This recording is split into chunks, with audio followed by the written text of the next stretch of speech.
जटाटवीगलज्जलप्रवाहपावितस्थले कलेवलम्ब्यलम्बिताम्बुजङ्गतुङ्गमालिकाम् डमड्डमड्डमड्डमन्निनादवड्डमर्वयम् चकार चण्डताण्डवं तनोतु नः शिवः शिवम्। नमः संस्कृताय सर्वेभ्यो नमो नमः। मैं दीपक तिवारी एक्सीलेंट संस्कृत क्लासेस में आप सबका स्वागत करता हूँ। आज हम पढ़ेंगे कक्षा 10वीं सामान्य संस्कृत पाठ्य पुस्तक दूर्वा का चतुर्थः पाठः शुभाषितानि। शुभाषितम इसका अर्थ क्या है? शु अर्थात सुष्ठु, सुंदर, अच्छा, भाषितम अर्थात कहा गया है। जो अच्छी तरह से कहा गया है वही सुभाषित है। जो सुंदर तरीके से कहा गया है वह सुभाषित है। जो अच्छा कहा गया है, सुंदर कहा गया है, वह सुभाषित है। प्रश्न यह है कि सुंदर क्या है? क्या जो हमें अच्छा लगता है, जो हमें सुंदर लगता है, जो हमसे अच्छी अच्छी बातें करता है, मीठी मीठी बातें करेगा, आपसे बहुत अच्छे से बोलेगा, क्या वह सुंदर है? चाहे वह आपके लिए हितकारी हो या ना हो? तो इसका उत्तर है नहीं। जो हितकारी नहीं है वह सुंदर नहीं है। तो फिर सुंदर क्या है? तो कहा गया है सत्यम शिवम सुंदरम, अर्थात जो सत्य है, जो सही है, चाहे वह आपको अच्छा लगे या ना लगे, वही सुंदर है। और जो सुंदर है वही शिव है। शिव अर्थात कल्याणकारी, हितकारी, आपका अच्छा चाहने वाला, आपका अच्छा करने वाला ही शिव है। तो जो शिव है वही सुंदर है। सुंदर अर्थात वही सही है, वही अच्छा है। कहने का तात्पर्य यह है कि जो सत्य है वही शिव है, अर्थात कल्याणकारी है, और जो कल्याणकारी है वही सुंदर है। तो अब आप सुभाषितम का अर्थ समझ ही गए होंगे। वो बातें जो हमारे जीवन में हितकारी हैं, लाभकारी हैं, सुखकारी हैं, वही सुभाषितम कहलाती हैं, सुभाषित कहलाती हैं। तो आइए पढ़ते हैं चतुर्थः पाठः शुभाषितानि। सुभाषितम् इत्यस्य अर्थः सुष्ठु भाषितम् कथितम् इति, अर्थात सुभाषितम् इसका अर्थ है अच्छी तरह भाषितम् कहा गया, सम्यक भाषितम् सुभाषितम् भवति, अच्छी तरह कहा गया सुभाषित होता है। शोभनम् वचनम् सुभाषितम् इति कथ्यते, अर्थात अच्छी बातें सुभाषित कही जाती हैं। सुभाषिते महापुरुषाणाम् अनुभवः छन्दोबद्धेन श्लोकेन प्रस्तूयते, अर्थात महापुरुषों के अनुभव छंदबद्ध करके श्लोकों के द्वारा प्रस्तुत किए जाते हैं।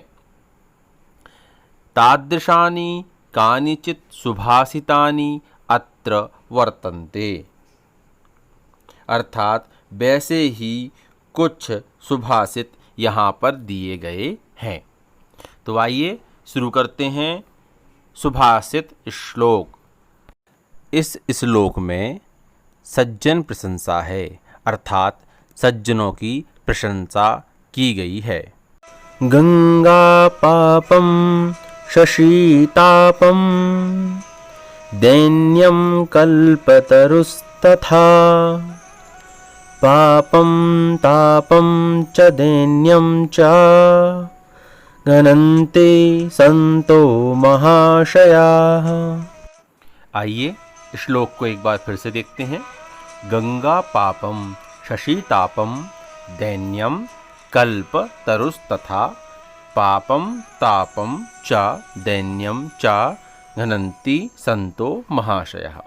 आइए अब हम श्लोक का अन्वय देखते हैं। गंगा पापम हन्ति, शशि तापम हन्ति, कल्पतरुः च दैन्यं हन्ति, तथा सन्तः महाशयाः पापं तापम दैन्यम च त्रीणि अपि घनन्ति। इसका अर्थ इस प्रकार होगा, गंगा पापम हन्ति अर्थात गंगा पाप का नाश करती है। शशि तापम हन्ति अर्थात चंद्रमा ताप का गर्मी का नाश करता है। कल्पतरुः च दैन्यम हन्ति अर्थात और कल्प वृक्ष गरीबी को नष्ट करता है। दैन्यम अर्थात गरीबी। तथा उसी प्रकार संतः महाशयाः पापम तापम दैन्यम च त्रीणि अपि घनन्ति अर्थात उसी प्रकार संत सज्जन पुरुष पाप, गर्मी और गरीबी इन तीनों का नाश करते हैं। आइए अब हम इस श्लोक में संधि और अव्यय का अन्वेषण करेंगे। तो यहाँ पर पहले हम संधि देखते हैं। तो संधि है यहाँ पर कल्पतरुस्तथा, कल्पतरुः तथा, यहाँ पर विसर्ग संधि है। अब आइए देखते हैं हम यहाँ पर अव्यय। अव्यय में तथा, चा, चा, यहाँ पर 2 बार चा और तथा, यह 3 अव्यय यहाँ पर हैं। अब आइए चलते हैं अग्रिम श्लोक की ओर। इस श्लोक में दान प्रशंसा है अर्थात दान की महानता के विषय में बतलाया गया है। दानेन भूतानि वशी भवन्ति, दानेन वैराण्यपि यान्ति नाशम्, परोऽपि बन्धुत्वमुपैति दानैर्दानं हि सर्वव्यसनानि हन्ति। पुनः एक बार श्लोक को फिर से देखेंगे हम। दानेन भूतानि वशी भवन्ति, दानेन वैराण्यपि यान्ति नाशम्, परोऽपि बन्धुत्वमुपैति दानैर्दानं हि सर्वव्यसनानि हन्ति। श्लोक का अन्वय इस प्रकार होगा, दानेन भूतानि वशी भवन्ति, दानेन वैराणी अपि नाशं यान्ति, दानैः परः अपि बन्धुत्वम् उपैति, हि दानं सर्वव्यसनानि हन्ति। आइए इस श्लोक का अर्थ देखते हैं। दानेन भूतानि वशी भवन्ति अर्थात दान देने से सभी प्राणी वश में हो जाते हैं। यहाँ पर जो भूतानि लिखा है, यहाँ पर भूत शब्द जो है वह प्राणियों के लिए प्रयुक्त है। जगत में जितने भी प्राणी हैं उन सब के लिए यहाँ पर भूतानि शब्द का प्रयोग किया है। दानेन वैराणी अपि यान्ति नाशम अर्थात दान देने से ही शत्रु भाव भी नष्ट हो जाता है, जो शत्रुता का भाव नष्ट हो जाता है। दानैः परः अपि बन्धुत्वम् उपैति अर्थात दान देने से पराये भी अपने बन जाते हैं। ही दानम सर्वव्यसनानि हन्ति निश्चित ही दान देने से सभी बुरी आदतों का नष्ट होना निश्चित है, अर्थात दान सभी बुरी आदतों को नष्ट कर देता है। श्लोक में आए हुए संधि पदों को अब हम देखेंगे, साथ ही अव्यय का अन्वेषण भी करेंगे। तो प्रथम पद है वैराण्यपि, यहाँ पर संधि विच्छेद होगा वैराणी अपि, यण संधि यहाँ पर हुई है। द्वितीय पद है परोपि, परो अपि, यहाँ पर पूर्व रूप संधि है। परः अपि, यहाँ पर विसर्ग संधि होगी। आइए अब हम देखते हैं अव्यय। तो यहाँ पर अव्यय है ही, जिसका अर्थ है निश्चित। इस प्रकार आपका यह श्लोक भी पूर्ण हुआ। अब आइए चलते हैं अग्रिम श्लोक की ओर। इस श्लोक में उद्यम प्रशंसा है, अर्थात मेहनत की, परिश्रम की प्रशंसा की गई है। आइए श्लोक पढ़ते हैं। नात्योच्च शिखरो मेरु नाति नीचं रसातलं व्यवसाय द्वितीयानां नाप्यपारो महोदधिः। आइए पुनः एक बार फिर से श्लोक को देखेंगे। नात्य उच्च शिखरो मेरुर नाति नीचम रसातलम व्यवसाय द्वितीयानां नाप्यपारो महोदधिः। इसका अन्वय होगा, व्यवसाय द्वितीयानां कृते मेरुः शिखरः अत्युच्चः न रसातलम् अतिनीचं न महोदधिः अपि अपारः न। आइए अब हम इस श्लोक का अर्थ देखते हैं। व्यवसाय द्वितीयानां कृते अर्थात उद्यमशील परिश्रमशील लोगों के लिए मेरुः शिखरः अत्युच्चः न अर्थात मेरु शिखर सुमेरु पर्वत की जो चोटी है वह अधिक ऊंची नहीं है। रसातलम अति नीचम न अर्थात पृथ्वी के नीचे का जो रसातल नाम का छठा लोक है वह उनके लिए नीचे अधिक नीचे नहीं है।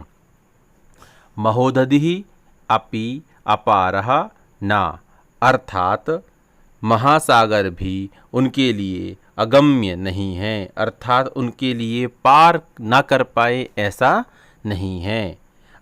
कहने का तात्पर्य यह है कि उद्यमशील लोगों के लिए सुमेरु पर्वत की चोटी अत्यंत अधिक ऊंची नहीं है, पृथ्वी के नीचे का रसातल नामक छठा लोक भी अधिक नीचे नहीं है, महासागर भी अगम्य जिसे पार ना किया जा सकता हो ऐसा नहीं है, अर्थात उनके लिए कोई भी कार्य असंभव नहीं है।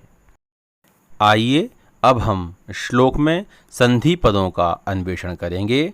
प्रथम पद है नात्योच्च शिखरो, इसका संधि विच्छेद होगा ना अति उच्च शिखरो।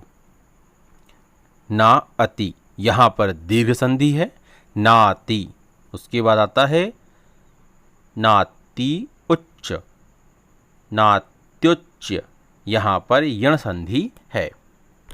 द्वितीय पद है मेरुर्नाति नीचम, यहाँ पर संधि विच्छेद होगा मेरुः ना अति नीचम, यहाँ पर मेरुर ना यहाँ पर विसर्ग संधि है, न अति नीचम यहाँ पर दीर्घ संधि है। पूर्ण पद बनेगा मेरुर्नाति नीचम। आइए अब हम देखते हैं अग्रिम पद नाप्यपारो, यहाँ पर बनेगा न अपि अपारो, न अपि यहाँ पर जो है संधि हुई है दीर्घ संधि, अपि अपारो यहाँ पर यण संधि हुई है। पूर्ण पद बनेगा नाप्यपारो। इस प्रकार यह आपका श्लोक पूर्ण हुआ। चलिए अब चलते हैं हम अग्रिम श्लोक की ओर। इस श्लोक में वीर पुरुष प्रशंसा है, अर्थात यहाँ पर वीर पुरुषों की प्रशंसा की गई है। आइए श्लोक पढ़ते हैं। विनाप्यर्थैर्वीरः स्पर्शति वहो मानोन्नतिपदं समायुक्तोऽप्यर्थै परिभवपदं याति कृपणः स्वभावादुद्भूतां गुणसमुदयावाप्तिविषयाम् द्युतिं संहिं स्वाकिं धृत् कनकमालोऽपि लभते। आइए पुनः एक बार फिर से श्लोक को हम पढ़ते हैं। विनाप्यर्थैर्वीरः स्पर्शति बहोमानोन्नति पदम समायुक्तोऽप्यर्थै परिभवपदम याति कृपणः स्वभावादुद्भूतां गुणसमुदया वाप्ति विषयां द्युतिं संहिं स्वाकिं धृतकनकमालोऽपि लभते। श्लोक का अन्वय इस प्रकार है। वीरः अर्थैः विना अपि बहोमानोन्नति पदम स्पर्शति।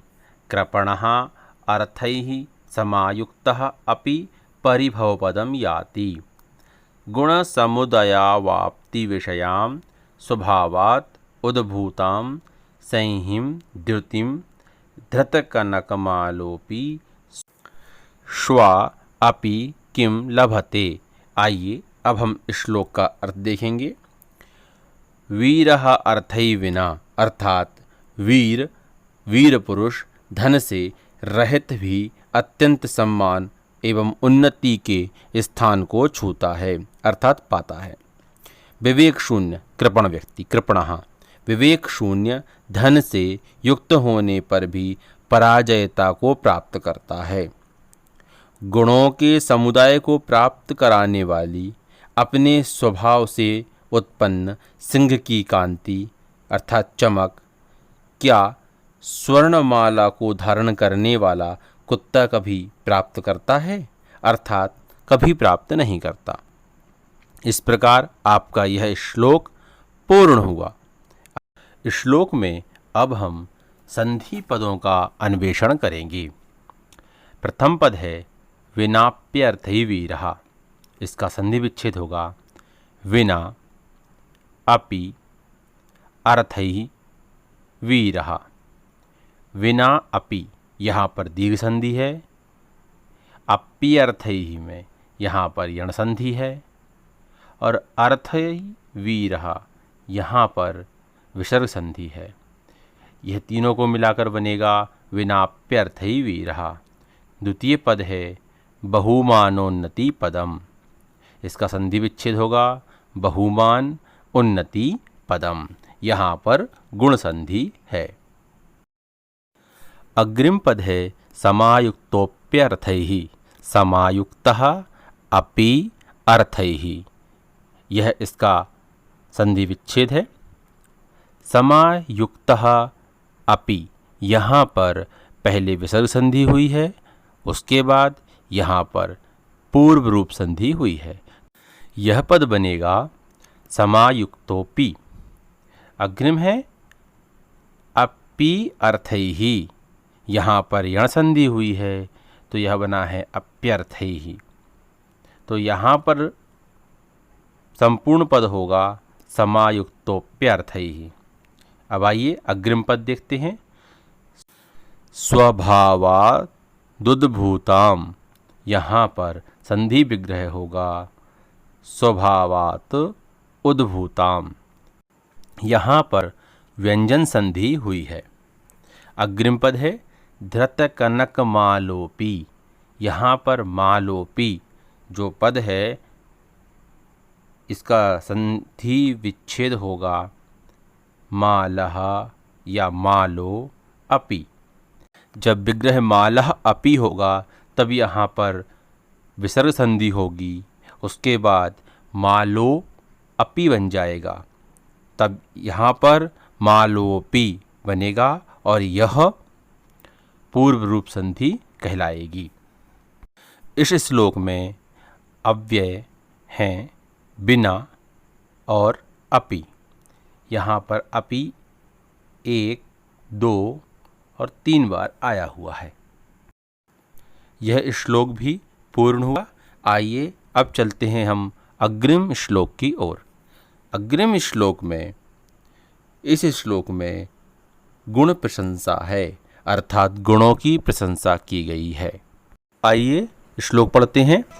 गुणाः कुर्वन्ति दूतत्वं दूरेऽपि वसतां सतां केतकी गन्धमाघ्राय स्वयं मायान्ति षड्पदाः। एक बार पुनः श्लोक को देखेंगे।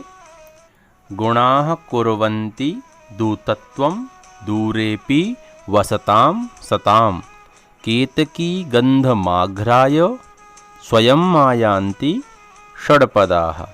इसका अन्वय होगा दूरे अपि वसतां सतां गुणाः दूतत्वं कुर्वन्ति षड्पदाः केतकी गंधम आघ्राय स्वयं मायान्ति।